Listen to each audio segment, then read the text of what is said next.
Hey, everybody, welcome back to the podcast daily, and it's time for a new week. I don't know. I'm losing track. I guess this is week 4 of spring camp for Ohio State. They are through 8 practices. They are through 2 scrimmages. The second one was on Saturday, and Bill Landis over there and me, Austin Ward, provided some coverage in the Woody. And when we left and did our live version of Snappy Jays, I felt like it was mostly general.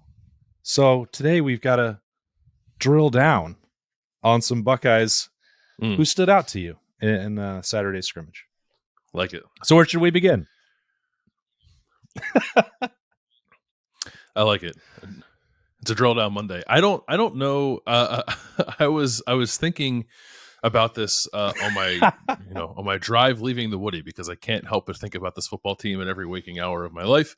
I don't know if we said the name Carnell Tate in our post scrimmage snap judgments, and if we did not, we definitely should have, because man, it's you go into these things and you try really hard, like, not to get carried away with the true freshman who looks really good, but that kid looks like something else. And then, like, afterward, Marvin Harrison is like, this guy right here, this is the next one, pay attention. It's like, all right, if you're saying it, then I guess I feel okay saying it myself. I don't know, and it's not just the way that Carnell played during that scrimmage, during the one before, after which he lost his black stripe. It's the stuff that, like, Ryan Day and Brian Hartline have said about him. Like,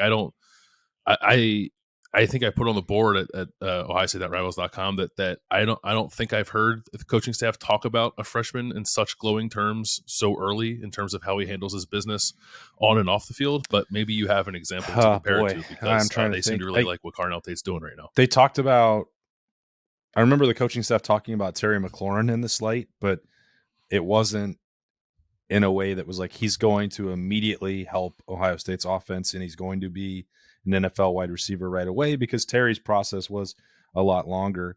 The only other one that translates in my mind where this happened, and it wasn't quite as public, at times it was, but Chris Olave received a lot of attention for this as well, and for, latching on to some of those veterans like Terry McLaurin and like Johnny Dixon and Paris Campbell, and we know what his work ethic was like. And then people kind of, including myself, I guess, I mean, from September and October, and then in the middle of November, you just kind of forgot about it, because, like, well, maybe that was just like for down the road. Maybe it's still going to take a time to develop, and then it just took off in November of his freshman year. Those would be the two that come to mind, but I think that Carnell Tate probably surpasses both of them at this point, because it's coming up way too frequently. And as I said, I think on maybe Thursday when we did some spring stonks and brought his name up, like, I try not to do this during spring, and for good reason, but Ohio State and Carnell Tate are forcing the issue because he's playing at a really high level on the practice field right now.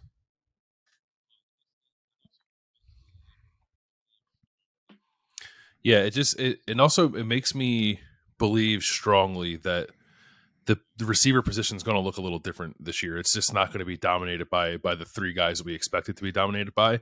And it's not like, look out, Marvin Harrison, Carnell's coming for your snaps. That's not what I'm saying. But I think that when Brian Hartline says that he thinks they have 6 or 7 that he could play, and that the back end of that rotation is better this year than it was last year, I don't think he just says that stuff.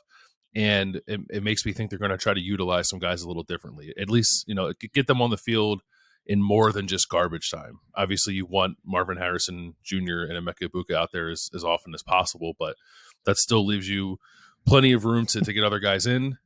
It gives someone like me who's been obsessed with this a reason to ask about putting 4 or 5 receivers on the field at the same time. So I'm thankful for that opportunity.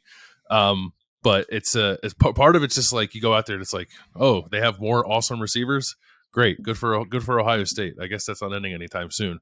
But then you quickly pivot to, like, okay, like, how do they use this? Because I didn't feel this at all with the guys we watched, like, last year in their freshman class. But it's like, you watch Carnell Tate and you just think to yourself, like, that guy's got to be in. Don't you think that front of mind somehow? Like, find a way. 10 personnel crusade or 5 wide crusade is going to be more successful with Brian Hartline around instead of Kevin Wilson?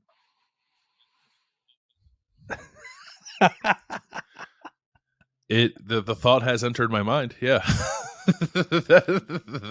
that potentially that could be the case. I don't know. It's still Ryan Day's offense, and Ryan Day likes some 12 personnel, as we've said a few times. But it's not. They don't have to go to the 5 wide all the time. If they did it once, it'd be more than they've ever done it. So, all right, I think there was one you have those weapons out one there. throw that was on target to Carnell Tate that he did not complete the catch, if memory serves, and that was because Davidson Igbinosun ripped the ball out of his hands. Ninja swiped it out of his hands. I don't know. It was a great pass breakup. And I mentioned it in my observations on Saturday at ohiostate.rivals.com, where this conversation always seems to come back to whether a cornerback turns his head or not. And I don't want to get into the technique conversation or whether they should or shouldn't or what the situation is, but Davidson Igbinosun was out of phase. He was trying to catch up to Carnell Tate down the sideline. And rather than turn his head and get beat worse and what could have turned into a touchdown, and I'm borrowing this from Chimdi Chekwa, who's been at the last couple of scrimmages, and I've really appreciated his insights for defensive back play over the years. It's like, well, what you need to do in that situation is play the hands and attack the hands and go after the catch point. Do not try and turn your head around. You're not going to be able to make the play that way. And so he closed with some impressive speed. We know the length. We've talked about that since the day we saw him the first time in spring practice.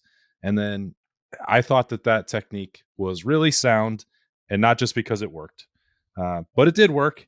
And so that certainly gets you a little extra. So that play stood out. It was another one to file away in the Davidson Igbinosun file.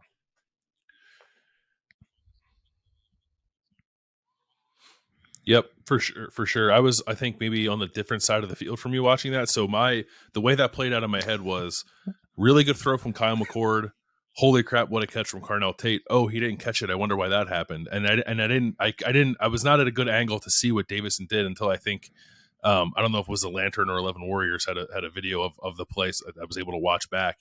And it was like the picture perfect illustration of what Tim Walton had said about Davidson Igbinosun earlier in the week, which was like, you see his length and you think to yourself, well, that's probably pretty beneficial to him, like at the line of scrimmage, right? He can jam guys and has a lot of leverage there with his length. And if someone were to like top shelf a ball in the end zone, that probably helps him too. But I think the thing that it gives him maybe more than anything else is like the ability to recover in those kind of situations. And you're right. There's been a lot of discourse on looking for the ball and not looking for the ball. And I think there's a lot of nuance to that. But I think a fair criticism of Ohio State's defensive backs is that regardless of whether they should or should not have been looking for the ball, they were not always physical enough at the catch point. And Davison, in that one snapshot, very much was physical at the catch point. And I think if you watch him at Ole Miss, you see a lot of that too. I think that's part of the reason why they wanted to bring him in here. He's not like a huge interception guy. He did have one on Saturday, as I mentioned afterward, but I think he might have only had one or two at Ole Miss last year.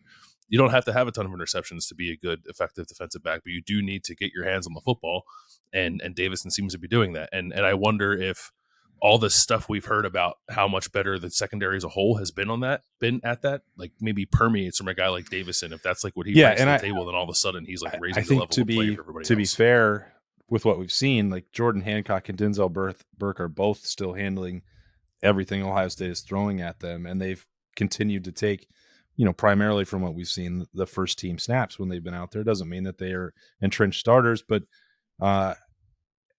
it does look like this team is getting back to the 3-man rotation when it has been its most successful, with 3 guys that it trusts. And that's not even to short the attention on Jair Brown, who I think I mentioned him last week for playing physically, or Ryan Turner, who showed that he could jump out there with the twos and play in the nickel. Like, there's a lot of those guys that are on the rise, but I think there's probably just a cut above with those 3 once you add Davidson Igbinosun. If he's able to sustain this, now it's said this isn't permanent. This is 8 practices, but it does look like he's trending in the right direction through these practices, and it was, as you said, a big time addition for Ohio State that's going to pay off, it looks like.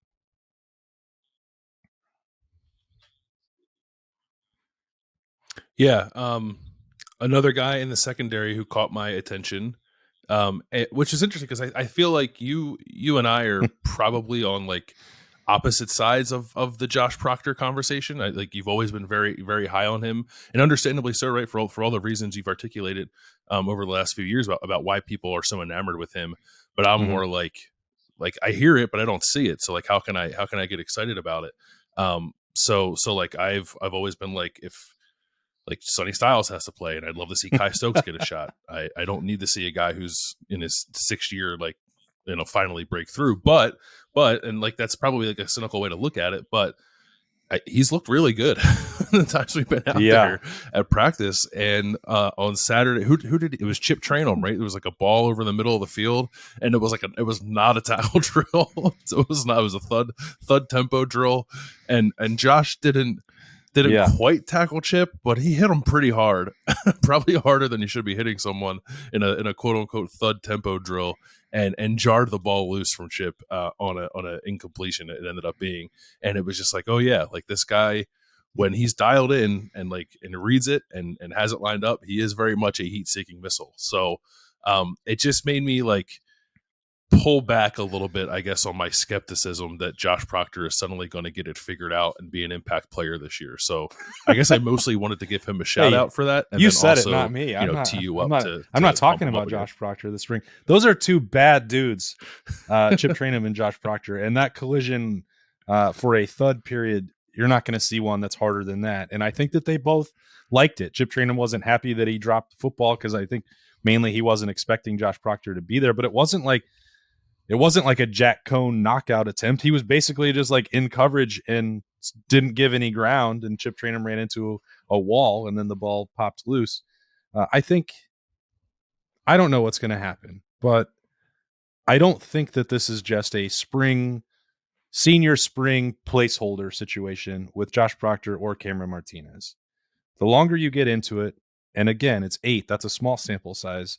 There's a full training camp in August that's going to sort all this out. Summer workouts and the whole deal. Like, I'll give all those caveats, but I don't like there wouldn't be any value for Ohio State or for Jim Knowles in his 2nd year leading that defense to just be like, you know what? Well, those veteran guys know what they're doing. Let's let them go out with the ones. Like, what would be the point of that? Like, even if you wanted to bring Sonny Styles along, like let him go get meaningful reps against, good versus good situations and try him in deeper water and let them grow that way. I just have a hard time thinking that it's an accident or just deference to the veterans. I think that I know that I've seen that with Cameron Martinez. I would like to say the same thing for Josh Proctor, but I'm not talking about him this spring. And I think like they're continuing to put them out there for a reason. And I don't think it's just seniority.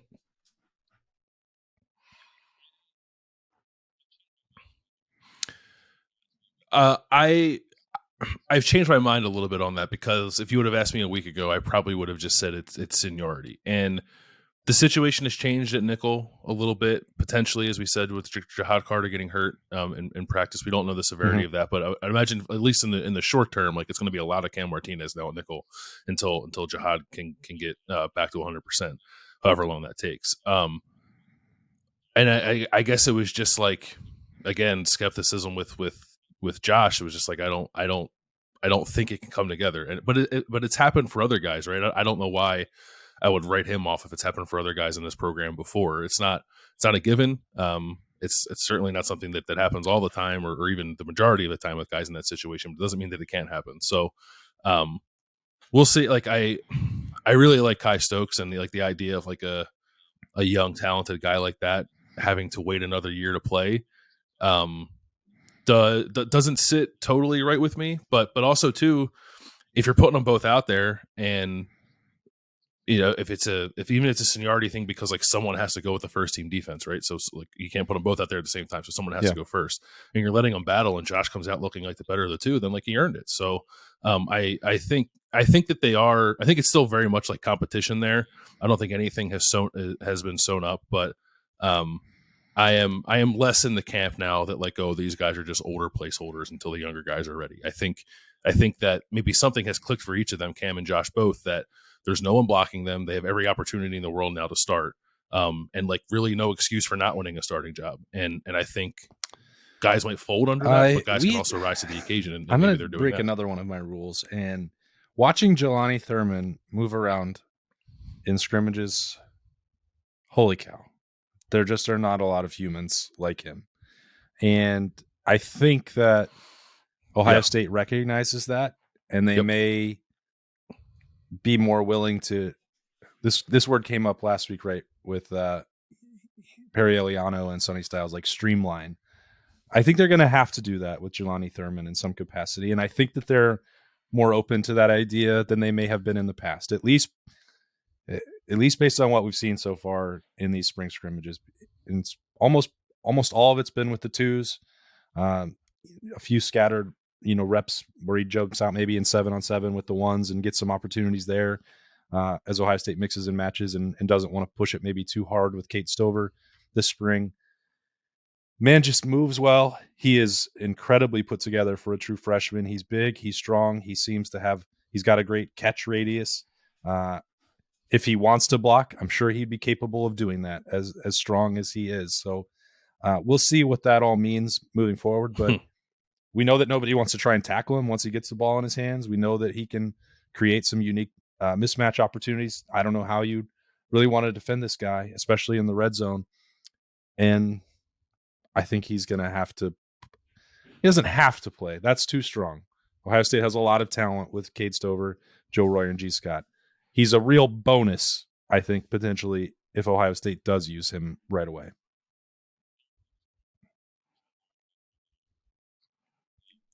There's more potential there in year one that I would have anticipated. I don't know why. I just like in my mind it's like, oh, Jelani Thurman is like a 6'5", 220-pound beanpole who's going to have to add 30 pounds before he can get on the field. And we got out there the first day of spring. I was like, nope, this guy's 250. I don't know when that happened. Maybe he's always been that big, and I just wasn't paying close enough attention. But he definitely looks the part. And that play that he had in the first scrimmage we watched, where he caught the ball on the run from, it was Kyle, right, and ran it down to the goal line and I think probably scored. Everyone kind of thought he scored, but they didn't rule it a touchdown. But that was like a really tough finish to the end of that play too. And it was like, all right, this kid's got something. And he's a big target in the red zone, as you said.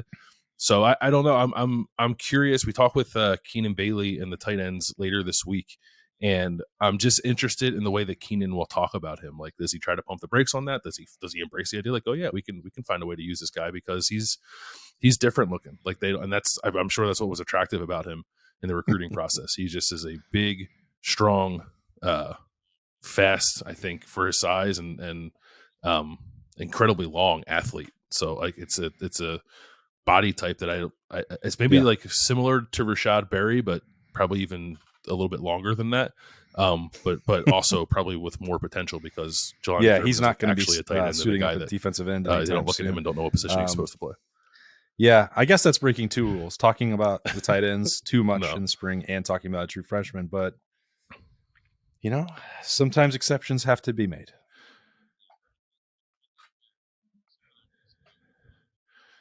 Yeah, I think I have something I want us to do on the podcast before the spring game is like a draft or whatever of like guys that people are going to be like freaking out about after the spring game. And it sounds like Jelani Thurman. We've named 3 of them already. It'd just be the same show again next week. No offense to Josh Proctor, but his opportunity for that past 5 years ago. That's right.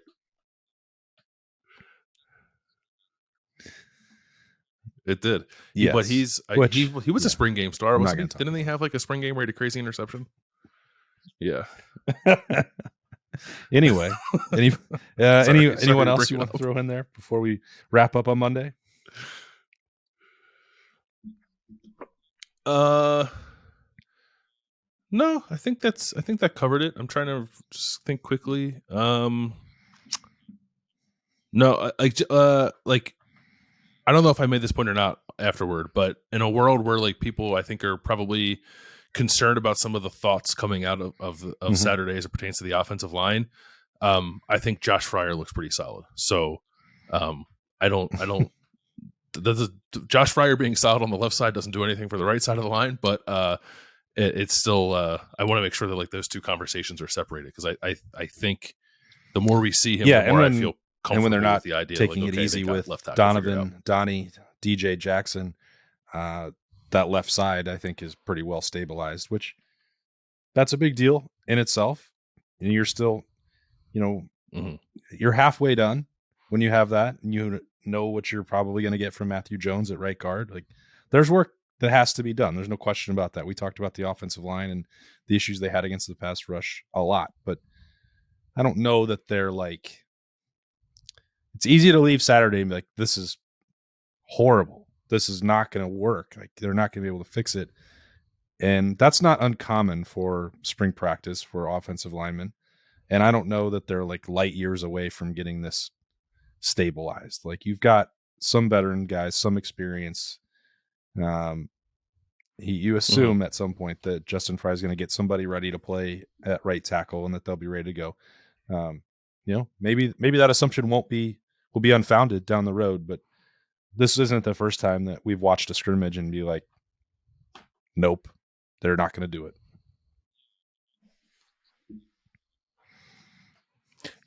Yeah, like I thought watching the spring game last year, I was like, oh, if I don't see it with this Paris Johnson kid. And then guess what? I was wrong.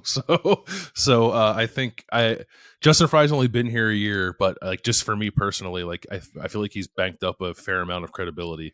And I think Ohio State's pretty confident that he's the right guy to get it figured out. So maybe, I don't know, maybe they'll get done and they'll have to look at the portal and figure it out that way. But I think I still feel that there's a reasonable amount of confidence in Justin Frye's ability to develop the guys the right way, and in either they've got 2 more weeks of spring ball to look at that and evaluate and work and develop and do all that stuff on the practice field. And the Woody will have as much coverage as we can possibly provide here on the podcast and at ohiostate.rivals.com. Berm will be back later on Monday. We will be in the Horseshoe Lounge at Roosters. We'll talk more about the scrimmage there with Bobby and Jay-Z, and Nicole Cox got to watch one of her first scrimmages, so it'll be interesting to get a fresh set of eyes and what she thought about that experience, because I do think that is interesting. We get to see that a lot, and like, she was kind of, that was a new experience. Like, she probably noticed a lot of things that we did not, just about the way that whole operation works, that maybe we take for granted by being there, because it takes hundreds of people to pull off what they do all the time. So that will be interesting. We'll have what else? You said tight ends this week. The last position groups we'll talk. Tight ends and running backs. Okay. Those are the only ones that are left. Maybe Travion Henderson will get a chance to come chat and talk about his health, because he seemed to really want to do that after the scrimmage on Saturday, because he wants to play. And then, a lot more stuff as we're into the final home stretch. It's almost over, and we waited so long for it to get back, and now there's two weeks until the off season. I don't like the sound of that, but thanks for spending part of your Monday with us here on the podcast daily. For Bill Landis, I am Austin Ward. We will talk to you later.